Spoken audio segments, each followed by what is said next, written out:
किसी का घर उजाड़ के संपत्ति लिया जाता है, उसमें झगड़े ना होगा तो वही है, वही नियम निकल भाई भाई में लड़वाएगा। हमारा संपत्ति जिसका है उसका रहेगा। मंदिर का संपत्ति किसी को दे देगा क्या? या मंदिर या मस्जिद का मामला नहीं है। समाज को संगठित करके चलने की जरूरत है। बाइक डोर से घुसना चाहता है वक्फ बोर्ड के माध्यम से, वक्फ बिल लाके इसका सारे लोगों ने विरोध किया है। 232 सांसद हमारे साथ हैं, इसलिए हम लोग वक्फ बोर्ड बिल के खिलाफ हैं और हम लोग झारखंड में लागू नहीं होने देंगे। सर 232 ये जो आप बताए कि सांसद आपके साथ में है, लेकिन उन लोग के पक्ष में कैसे चला गया सर? अरे चलेगा तो बहुमत उसका है ना, पार्लियामेंट में उसका सीट ज्यादा है, तो लोकतंत्र में बहुमत का चलता है, निकाला है। लेकिन जब समाज एक्सेप्ट नहीं कर रहा है तो कानून बनाने कोई मतलब नहीं। समाज एक्सेप्ट कर लेता, जबरदस्ती का कानून थोपी गया, सुप्रीम कोर्ट इसी पे स्टे लगाया।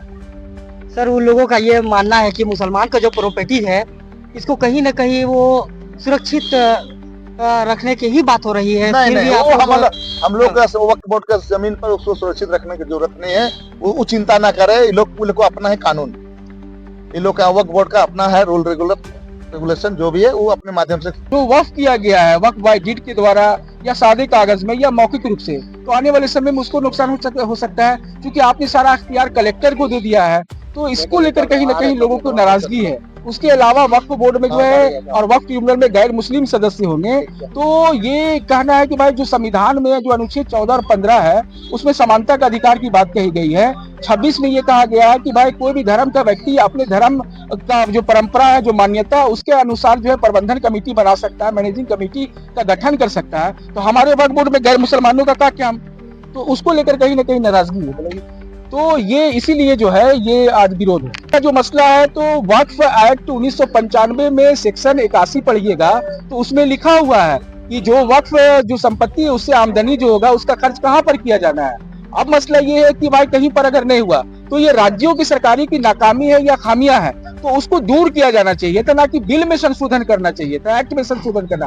तो संशोधन की जरूरत नहीं थी, सुधार की जरूरत थी। और हम लोग ये मान के चल रहे थे कि जो वक्फ एक्ट 1995 है भारत सरकार उसमें सुधार करेगा, लेकिन इसने अपना जो तानाशाही जो रवैया है या जो बहुमत है उसका दुरुपयोग करके अपने लाभ के लिए, मुसलमानों के लाभ के लिए नहीं, इसने अमेंडमेंट कर दिया और नया अमेंडमेंट एक्ट 2025 लाया है। तो इसमें बताया जा रहा जो बिल बना है, जो कानून बना है, उसमें मुसलमानों को भी जैसे कि बताया जा रहा है कि इससे पहले ना यूनिवर्सिटी था ना कॉलेज था। नहीं नहीं नहीं, ये गलत जानकारी है। रांची में ही मौलाना आजाद कॉलेज है, अंजुमन अस्पताल है, और आप जमशेदपुर चले जाइए तो वहाँ पर कई कॉलेज आपको स्कूल को मिल जाएंगे, दूसरे जगहों पर भी मिल जाएंगे। जानकारी का लोगों को अभाव है।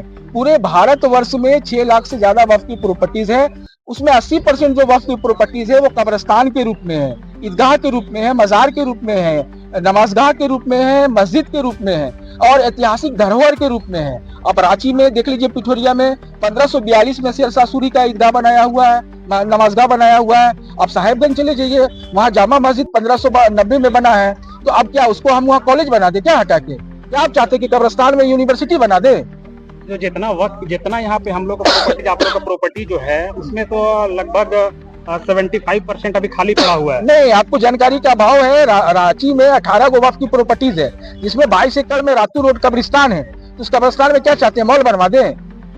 तो जो वक्फ की प्रॉपर्टीज है उसमें 80% जो है कब्रिस्तान है, मजार है, मीनार है, मकबरा है, ईदगाह है। तो उसमें तो वही धार्मिक स्थल ना है। और वक्फ क्यों किया जाता है? इस्लामिक धर्म और मान्यता के अनुसार धार्मिक स्थलों के निर्माण के लिए, सामूहिक रूप से उसका उपयोग करने के लिए जो है वक्फ किया जाता है। तो कहीं पर खेत खलिहान है तो उससे जो आमदनी होता है वहां के लोग उसका लाभ लेते हैं। हाँ, ये है कि प्लान होना चाहिए। तो प्लान करने के लिए क्या, जो पुराना एक्ट उसको आप संशोधन कर दीजिएगा और उसमें जो हमारे लिए जो लाभदायी जो चीज था उसको हटा दीजिएगा। इसका विरोध है। तो यहाँ पर अगर मान लिया अगर नहीं ये होता है वक्त जो किया हुआ, अगर बिल अगर कैंसिल नहीं हो तो अगला कदम क्या होगा? नहीं, सबसे पहला बात ये बिल रहा नहीं, 8 अप्रैल के बाद ये एक्ट बन चुका है। अभी माननीय सर्वोच्च न्यायालय में ये मामला है। माननीय सर्वोच्च न्यायालय ने बातों को समझा कि वक्फ बाय यूजर का क्या होगा। आप जो है वक्फ बोर्ड में और वक्फ ट्रिब्यूनल में गैर मुस्लिमों को रख दीजिएगा तो फिर दूसरे जगहों पर आप दीजिएगा कि नहीं दीजिएगा, इस प्रकार का मामला सर्वोच्च न्यायालय में आ चुका है। अभी ये लड़ाई है, ये लंबी लड़ाई है। हम लोग ये मान के चल रहे हैं कि माननीय सर्वोच्च न्यायालय जो है संविधान के रक्षक है और संविधान के विपरीत जो कानून बनाया गया है उसका वो समीक्षा कर रहे हैं। और समीक्षा के बाद हम लोग ये उम्मीद कर रहे हैं कि वो हमारे हित में, भारतीय मुसलमानों के हित में, संविधान के हित में निर्णय देंगे। आपका सवाल कि वक्फ बिल के लिए जो आप लोग विरोध में जलसा लगाए और आने वाला समय में इसका नुकसान क्या होगा, तो आने वाला समय में इसका नुकसान सिर्फ हम लोग को नुकसान ही दिखाई दे रहा है। जितना भी इस बिल में संशोधन किया गया, संशोधन की मैं मुख्य बिंदु पर मैं बात करता हूँ कि जैसे वक्फ बोर्ड है, तो वक्फ बोर्ड में आज से पहले कोई भी मुस्लिम के अलावा कोई अदर कौम के लोग इसमें इसका मेंबर नहीं हुआ करते थे।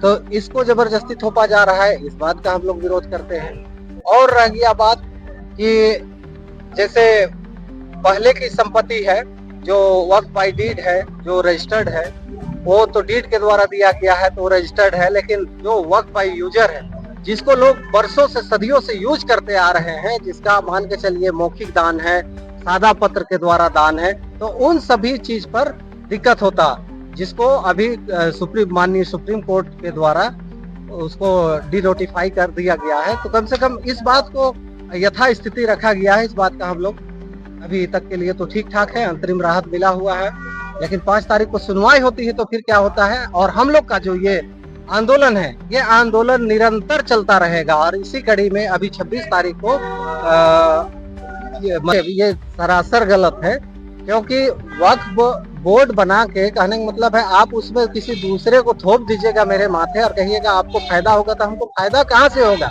मान के चलिए कि अक्सरियत के बिना पर आप कोई भी कानून पास कर लेते हैं। अभी संख्या बल के आधार पर आपने संसद में, राज्यसभा में और राष्ट्रपति भी उस पर करके ये कानून तो